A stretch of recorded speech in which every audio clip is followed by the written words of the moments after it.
एक अशुभ बालक की कथा, एक अनाथ बालक की कथा, एक दरिद्र बालक की कथा, एक कामी युवक की कथा, फिर एक प्रेमी युवक की कथा, फिर एक कवि की कथा और फिर एक महाकवि की कथा। So there are parts to it, because Tulsidas ji जब पैदा हुए तो हम कहते हैं मुंह में 32 के 32 दांत थे, और 32 के 32 दांत जो भी देखे वो कहे कि ये बालक अशुभ होगा, ये बालक अनिष्टकारी होगा, ये बालक अपने माता पिता के लिए भारी होगा। सभी ने, आत्माराम दुबे जो पिता थे तुलसीदास के, उनको कहा कि इस बालक को त्यागने में भलाई है। और जब समाज के सभी लोग कहें कि बालक को त्यागने में भलाई है क्योंकि ये अपने पिता पर भारी हो सकता है, तो कोई पिता इस दुनिया में नहीं जो उस बालक को ना त्यागे। पिता ने मां से चर्चा की, तुलसीबाई से। मां शुरू में तो सब कुछ आई, क्योंकि मां की ममता है, मां की करुणा है। मां कैसे अपने हृदय के टुकड़े को छोड़ दे, परंतु मां पति की भी चिंता करती है, मां को पति की भी सोच है। एक स्त्री के लिए जितना पुत्र इंपॉर्टेंट है उतना ही पति भी इंपॉर्टेंट है। Now she is also in a fix what to do. तब जो उनकी दाई है, जिसकी संतान नहीं है, दाई कहती है मैं क्यों ना पालूं इस बच्चे। तो माता पिता ने तो पैदा होने के कुछ दिन बाद त्याग दिया, परंतु दाई ने पाला। और विधि का विधान देखो, कुछ दिनों में दाई का पति भी चलता बसा। जब दाई के पति की मृत्यु हुई तो दाई का असमंजस होना भी स्वाभाविक था।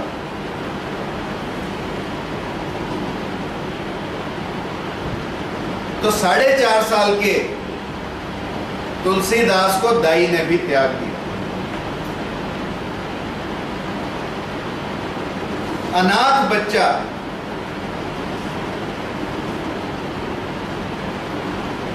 अपने नाना के घर आ गया, और कुछ दिनों में फिर विधि का विधान देखो, नाना भी चलते बसे। जब एक बच्चे के कारण इतनी मृत्यु हो जाए तो उस बच्चे को अशुभ मानना हर किसी के लिए स्वाभाविक है। अब बच्चा अशुभ, सबने त्याग दिया, मंदिर में आकर रहने लगे। और उसके बाद खाने के लिए रोज मांगे, और जहां मांगने जाए वो भी उसे अशुभ माने। कोई मांगे तो दे नहीं। कहते हैं एक दिन मिठाई की दुकान पर खड़े, जलेबियां तली जा रही है, तुलसीदास जी खड़े जलेबियों पर निहार रहे हैं। एक जलेबी मांगने का दिल किया, परंतु दुकानदार ने डंडे मारकर भगा दिया। जूठी पत्तल से अपना गुजारा किया।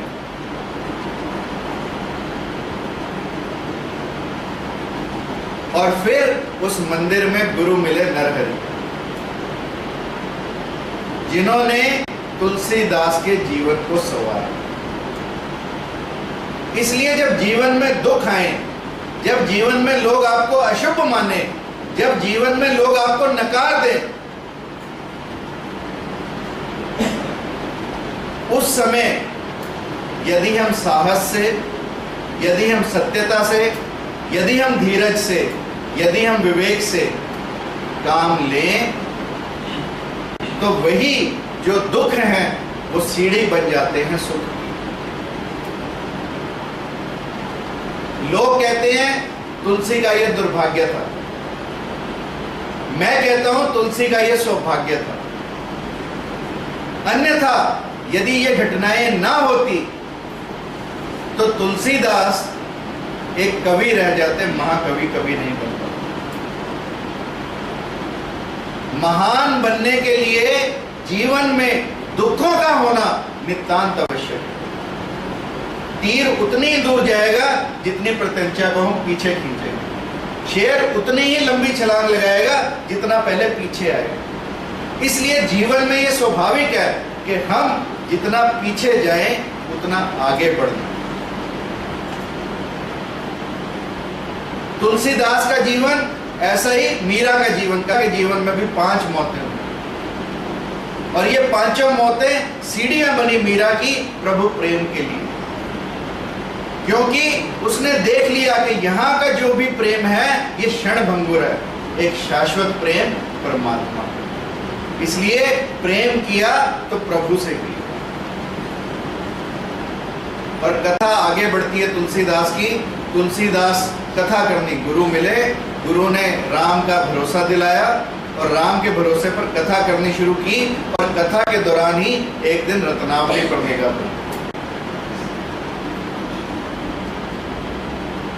प्रपोज किया। उन दिनों में भी आपके स्वयं प्रपोज किया और रत्नावली ने कहा कि मेरे पिताजी से बिना मिले ये संभव नहीं है।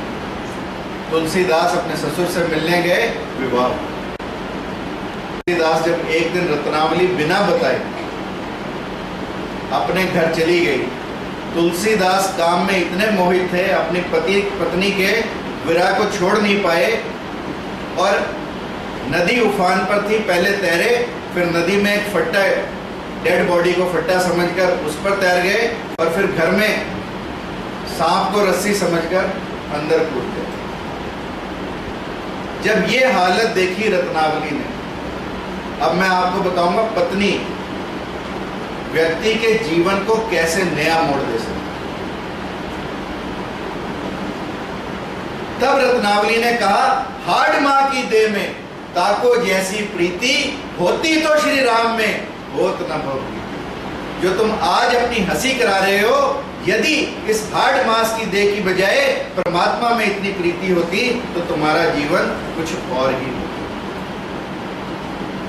You see, in life, for a revolution in life, you need to have a spark. और तुलसीदास के जीवन में रत्नावली के इन शब्दों ने क्रांति का काम किया। हर व्यक्ति के जीवन में जितने भी महान व्यक्तित्व हुए हैं, आप देखना लाइफ में एक स्पार्क मिलेगा, लाइफ में एक लाइफ चेंजिंग स्टोरी मिलेगी, लाइफ चेंजिंग इतिहास मिलेगा। और वो एक छोटी सी घटना होगी जो व्यक्ति के जीवन को महान दिशा प्रोवाइड करेगी। सो तुलसीदास का जीवन किसने बदला? तुलसीदास का जीवन बदला उसके अशुभ होने ने, उसके अनाथ होने ने, उसके गरीब होने ने और एक महान पत्नी ने। रत्नावली भी एक कवित्री थी, बहुत कम लोग जानते हैं, और बहुत अच्छी कविता लिखती थी। और वो चाहती थी कि तुलसीदास एक साधारण कवि ना रहे। और यहां तक नहीं, उसके बाद कहते हैं रत्नावली ने अपनी जीवन लीला समाप्त कर दी, ताकि ना तुलसी को दिखाई दूं, ना तुलसी मेरे विरह में तड़पे। वो आखिरी सीढ़ी थी तुलसी के जीवन में। और फिर उसके बाद जो कहानी आपने सुनी, तुलसीदास चित्रकूट के घाट पर भई संतन की भीड़, तुलसीदास चंदन घिसे तिलक देत रघुवीर। और जब तुलसीदास ने इस ग्रंथ की रचना की, किसी को एक्सेप्ट करना बड़ा मुश्किल है। जब कोई व्यक्ति सत्य की राह पर चलता है तो लोग तरह तरह के कांटे बोलते हैं, लोग तरह तरह की बाधाएं उत्पन्न करते हैं, तरह तरह की विपदाएं उत्पन्न करते हैं। तुलसीदास को भी किसी ने तुलसीदास के ग्रंथ को मान्यता नहीं दी। शैवों ने कहा शिव बड़े हैं, और संप्रदायों ने कहा हमारे परमात्मा बड़े हैं। रामचरितमानस को किसी ने मान्यता नहीं दी। और कहते हैं काशी विश्वनाथ के मंदिर में परीक्षा के लिए सभी ग्रंथों को रख दिया गया। और रामचरितमानस को नीचे घुसा कर रख दिया कि यदि रामचरितमानस में कोई बड़प्पन होगा, कोई बड़ापन होगा तो सुबह पता लग जाएगा। और कहते हैं जब सुबह मंदिर के कपाट खोले तो रामचरितमानस सबसे ऊपर थी और उस पर भगवान शिव के स्वयं हस्ताक्षर। यह है रामचरितमानस की मान्यता, यह है रामचरितमानस की महानता। और यदि आप रामचरितमानस को पढ़ो तो सत्ता और प्रजा, शासक और शासित के क्या न्यायपूर्ण संबंध होने चाहिए, ये रामचरितमानस में पहली बार कहा। और वो भी उस समय कहा गया जब मुसलमानों का अत्याचार पूरे शिखर पर। उस समय तुलसीदास खड़े हुए समाज में, हिम्मतवर आदमी थे, खड़े हुए समाज में, और न्याय व्यवस्था का एक नया नमूना, शासन का एक नया नमूना जनता के सामने खड़ा किया मर्यादा पुरुषोत्तम के राम। मर्यादा पुरुषोत्तम राम का चरित्र इसलिए खड़ा किया गया ताकि लोगों को मर्यादित जीवन क्या हो इसका पता लगे। एक मर्यादित पुत्र कैसा हो, पिता कैसा हो, भाई कैसा हो, पत्नी कैसी हो, और मित्र बंधु कैसे हो, राजा और प्रजा का संबंध कैसे हो, इस बात की गाथा है Ramcharitmanas. Full management of interpersonal relationships, full management of how to rule, how to manage, how to administer, full management of what should be our aims, objectives and goals in life. Whom should we follow? जब आदमी कभी विपदा में हो, जब आदमी कभी दुख में हो, तो आदमी कैसा जीवन जिए, ये रामचरितमानस हमें। It is not an ordinary story. ये जीवन में क्रांति लाने की कथा। और गोस्वामी तुलसीदास ने एक ऐसा कार्य उस समय किया जब हिंदू समाज पूर्ण गर्त में था। हिंदू समाज में कर्मकांड का बोलबाला था, मुसलमान शासक पूरे अत्याचार कर रहे थे। उस समय तुलसीदास ने राम के चरित्र को पैदा करके, और कहते हैं तुलसीदास वाल्मीकि के अवतार थे। वाल्मीकि ने सदियों पहले राम की कथा का चित्रण किया। वो गोस्वामी तुलसीदास ने आधुनिक समय में आकर उस कथा का जीर्णोद्धार किया, पुनः उस कथा को लिखा। तुलसीदास और रहीम जी की, तुलसीदास और सूरदास जी के मिलन की भी अनेक कथाएं। सूरदास जी भगवान कृष्ण के सिर्फ बाल्यकाल को पकड़कर बैठ गए। कहते हैं किसी सुंदर स्त्री को सूरदास जी ने देखा और अपनी आंखें फोड़ ली, क्योंकि काम जागृत ना हो इसलिए अपनी आंखें फोड़ ली, और फिर कृष्ण के जवान रूप को उन्होंने कभी नहीं निहारा, उन्होंने सिर्फ बाल्यकाल को निहारा। सूरदास ने कृष्ण के बाल्यकाल की जो रचना की, और आप सोच कर देखो कि कोई अंधा व्यक्ति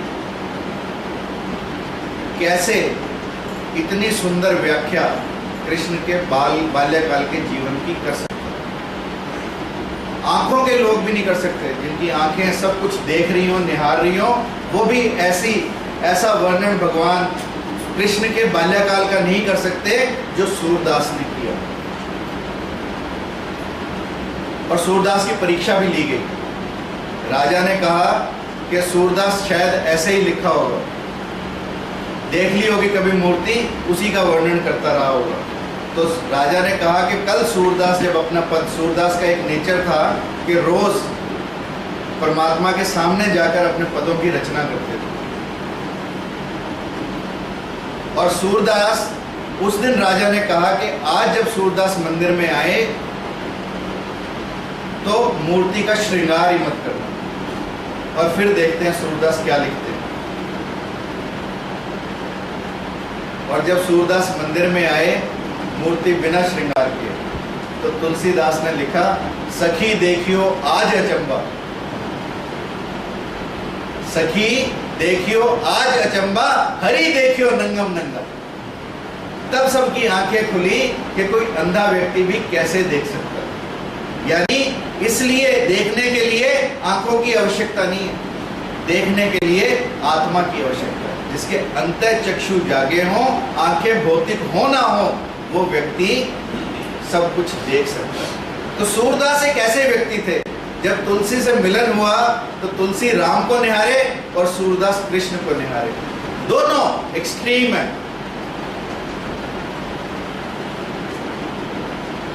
और फिर तुलसीदास ने कहा कि जिसकी तुम पूजा करते हो उसी की मैं पूजा करता हूं। तो सूरदास ने कहा, मैं कैसे मानूं?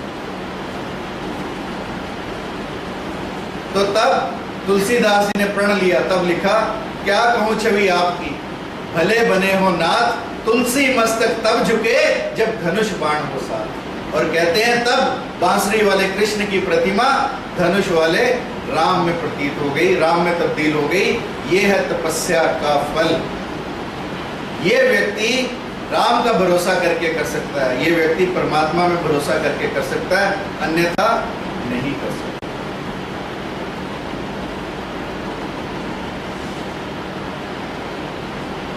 इसलिए कहा, बिना सत्संग विवेक न हो।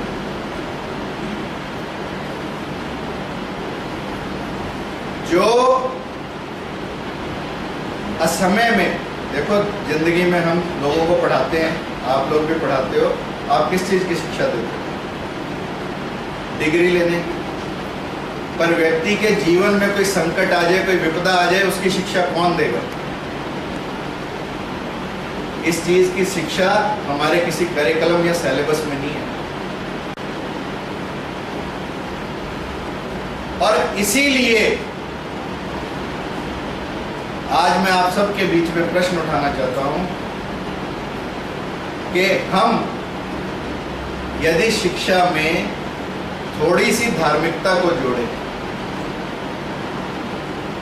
थोड़ा सा धर्म को जोड़ें, थोड़ा सा अध्यात्म को जोड़ें, जब जुड़ने लगता है तो लोग कहते हैं शिक्षा का भगवीकरण, शिक्षा का आध्यात्मिकरण, शिक्षा का धार्मिकरण। इस शब्दों का प्रयोग इस देश में किया जाता है। परंतु मैं आप लोगों से कहना चाहता हूं कि जिस शिक्षा को हम लोग पा रहे हैं, वो शिक्षा गुडी गुडी डेज में is all right, but once you are in trouble it is not sufficient to teach you. So उस समय कौन शिक्षा काम आएगी?